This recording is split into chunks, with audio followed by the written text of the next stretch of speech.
More on Meta. Let's bring in fast money friend Gene Munster of Deepwater Asset Management. Gene, what are your thoughts on Meta so far? I know the call is ongoing, and that's going to be where we're going to get some more important nuance.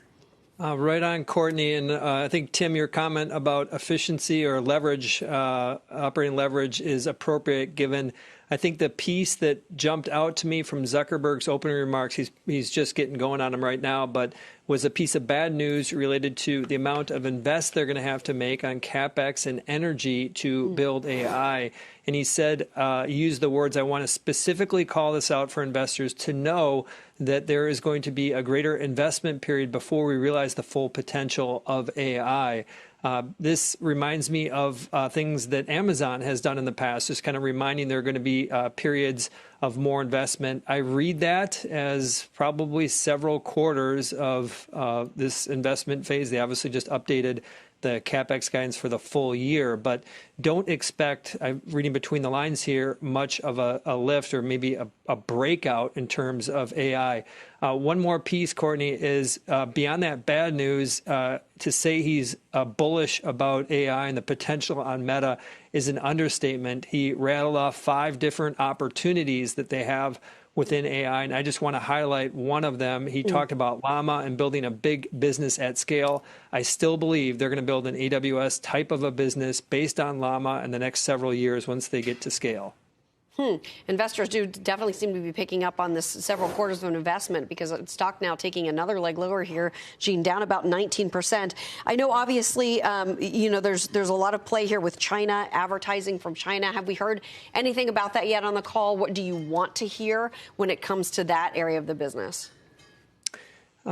They haven't mentioned it so far. I mean, my thoughts on that is that I think some of the benefit that they are seeing a benefit from AI, by the way, but it's not a breakout benefit yet.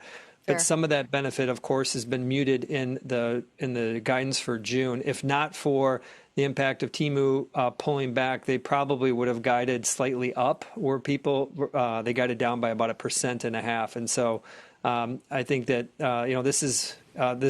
these hard comps from Temu are going to continue kind of into the September and December quarter. And so that's going to be another headwind. I think it's easy to get wrapped around the vortex of these headwinds, but ultimately, Guy, at the beginning of the comments, you led off with the 3.2 billion users. That's the same thing that Zuckerberg led off with, and I think that is appropriate to lead off with that, up 7% year over year versus up 8% year over year in December.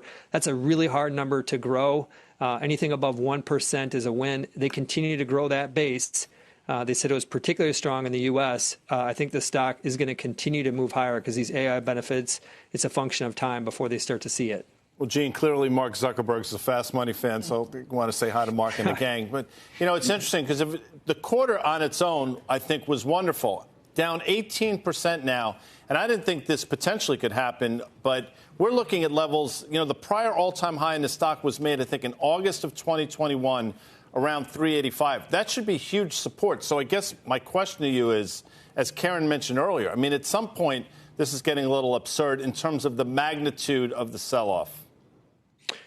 I thought if you'd have just given me the guidance and given me the commentary about that Zuckerberg talked about this investment phase and then the acceleration thereafter, I would have guessed the stock would have been down somewhere between 5 and 10%.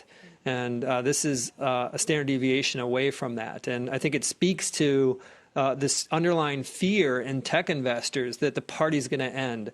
The echoes of 2000, if they weren't investing then, they know all about those lessons learned, and people just don't want to be left in this, if it ends up being musical chairs. It's not going to be that. AI is real. It's going to, I think investors should rest assured, but this is a classic overreaction, just given, I think, a lot of, and underscores the uneasiness that investors have about this AI opportunity.